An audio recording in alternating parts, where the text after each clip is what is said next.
wabarakatuh. Waalaikumsalam warahmatullahi wabarakatuh.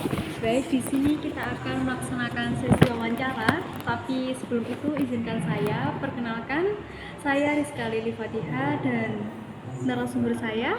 Saya Marisa Aulia Salsabila.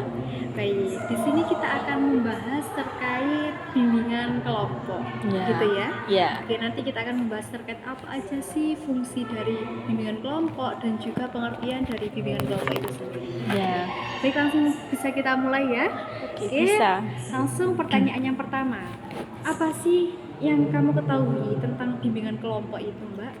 Oke, baik. Di sini pertanyaan saya terima ya, Mbak ya. Di sini Mbak Rizka menanyakan mengenai apa sih pengertian dari bimbingan kelompok itu sendiri. Jadi, bimbingan kelompok itu adalah suatu layanan dalam bimbingan konseling yang diberikan kepada sejumlah individu secara bersama-sama. Jadi bimbingan kelompok ini adalah layanan bimbingan konseling yang diberikan kepada seseorang, bukan kepada satu individu saja, melainkan beberapa individu itu secara sekaligus begitu, secara bersama-sama. Nah, begitu. Terus layanan ini bertujuan untuk membantu peserta memahami diri, lingkungan, serta permasalahan yang dihadapi melalui proses interaksi, juga komunikasi antar individu begitu. Kan tadi bimbingan kelompok itu kan itu ya Mbak ya, dilakukan secara bersama-sama begitu.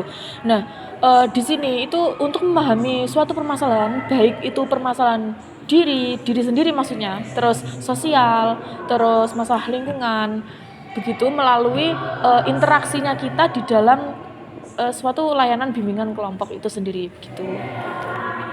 Jadi bimbingan kelompok itu kayak bimbingan yang dilakukan secara bersama-sama di kelompok gitu ya. Oke, langsung saja untuk pertanyaan yang kedua nih Mbak. Apa sih tujuan utama dari pelaksanaan bimbingan kelompok itu sendiri?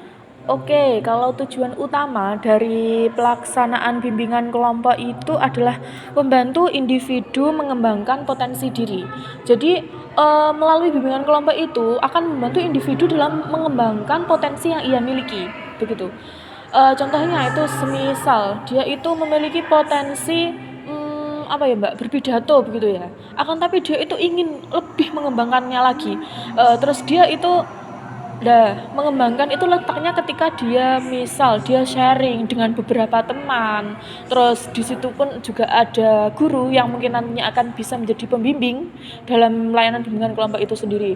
Nah, sharing di situ nanti akan menceritakan pengalaman-pengalaman mereka masing-masing, yang mana dari pengalaman-pengalaman itu nantinya akan bisa diambil oleh individu masing-masing begitu untuk mengembangkan potensi yang ia miliki gitu. Begitu ya. Bagus sekali ya, itu terkait tujuan dari konseling kelompok itu ya. Oke. Selanjutnya yaitu mengapa sih bimbingan kelompok itu penting diterapkan, apalagi diterapkan di lingkungan pendidikan? Baik, mengapa kok bimbingan kelompok itu penting diterapkan di lingkungan pendidikan? Karena tidak semua permasalahan itu bisa diselesaikan diselesaikan melalui pembelajaran akademik ya Mbak ya. Contohnya permasalahan kayak tuntutan orang tua, tidak semua tuntutan orang tua untuk meraih suatu prestasi begitu ya Mbak ya. Kan tidak semua anak itu dituntut oleh orang tua begitu. Jadi tidak semua permasalahan itu bisa diselesaikan di di lingkup kelas mungkin begitu. Karena ya itu tadi perbedaan. Ada seorang anak yang tidak dituntut dengan orang tuanya, ada anak yang memang dituntut oleh orang tuanya, kamu harus begini. Nah begitu.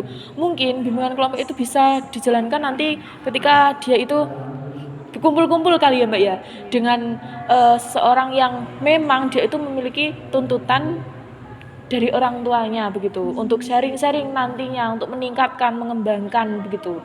Begitu ya. Terus selanjutnya nih,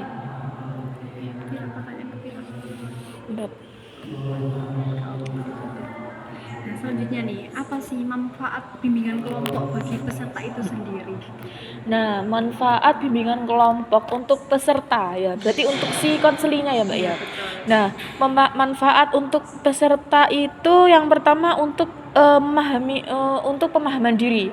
Untuk pemahaman diri melalui interaksi dengan beberapa orang kan ya tadi. Dengan dia mengutarakan dari individu-individu itu kan mengutarakan ya Mbak ya.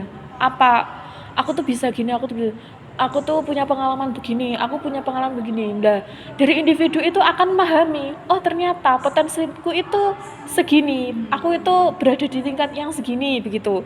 Terus selain itu akan meningkatkan komunikasi. Nah, eh, di dalam bimbingan kelompok nanti di situ kita juga belajar untuk berkomunikasi dengan sesama teman, karena di dalam bimbingan kelompok itu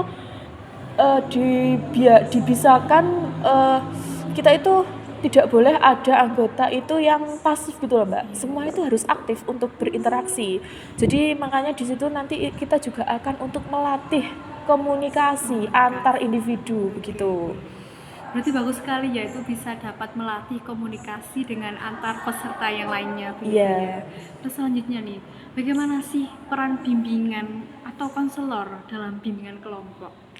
Nah, kalau peran pembimbing atau konselor dalam bimbingan kelompok itu perannya sebagai fasilitator. Nah, perannya itu dia untuk mengatur jalannya suatu bimbingan kelompok itu tadi. Contoh misalnya ketika ada suatu individu yang mana di dalam di dalam suatu apa ya sesi konseling itu dia itu bersikap pasif, dia itu tidak mau untuk mengutarakan pendapatnya. Nah di situ eh, letak konselor atau pembimbing. Di situ fungsi konselor atau pembimbing yaitu untuk mengajak si individu yang bersifat pasif itu tadi, untuk mengajak dia agar dia itu mau bersuara, menarik dia, memancing dia, mengajak dia begitu. Misal dengan kata-kata, ayo kamu tadi belum mengutarakan, kalau kamu bagaimana, pengalamanmu bagaimana. Nah seperti itu. Begitu. Iya. Selain itu mungkin juga bisa untuk membatasi ketika dalam sesi bimbingan kelompok itu keluar dari ranah apa yang tujuan utamanya kita gitu loh. Ketika sudah pembahasannya itu sudah melebar kemana-mana, nah fungsi pembimbing itu tadi untuk mengingatkan, mengembalikan ke dalam topik yang kita tuju tadi begitu. Gitu ya. Nah, selanjutnya nih, bagaimana sih dinamika kelompok itu berpengaruh terhadap keberhasilan dalam bimbingan kelompok itu? Gak apa-apa, gak usah. Nomor 7. 7 gak usah kan? Langsung kan? Nah, selanjutnya nih, bagaimana sih nilai-nilai apa saja yang dapat dikembangkan melalui bimbingan kelompok itu sendiri? Pastinya kan itu di dalam bimbingan kelompok itu ada nilai-nilainya begitu ya Mbak? Ya, di dalam bimbingan kelompok itu ada beberapa nilai yang bisa kita ambil ya. Contohnya seperti mungkin saling tolong menolongnya itu dalam ranah apa ya Mbak? Ketika dalam kita melakukan layanan itu kan bukan untuk mengembangkan saja, bukan untuk memahami diri saja, bukan untuk mengembangkan saja, tapi di situ juga ada tujuan untuk memecahkan suatu masalah. Nah, di situ letak tolong menolong. Jadi melalui interaksi itu secara tidak langsung itu kita akan tertolong bagi seseorang yang mempunyai konflik begitu. Walaupun bimbingan kelompok itu kan dijalankan bersama-sama seperti interaksi begitu ya. Akan tapi nanti nanti akan mendapatkan manfaat secara masing-masing individunya itu juga akan terasa manfaatnya bagaimana. Terus di sini ada hadis yang relevan tentang bimbingan kelompok itu untuk mendukung tolong menolong itu ada di hadis riwayat Bukhari yang berbunyi wallahu fi aunil abdi ma kanal abdu fi auni akhih, yang artinya Allah akan senantiasa menolong seseorang hamba selama hamba tersebut menolong saudaranya.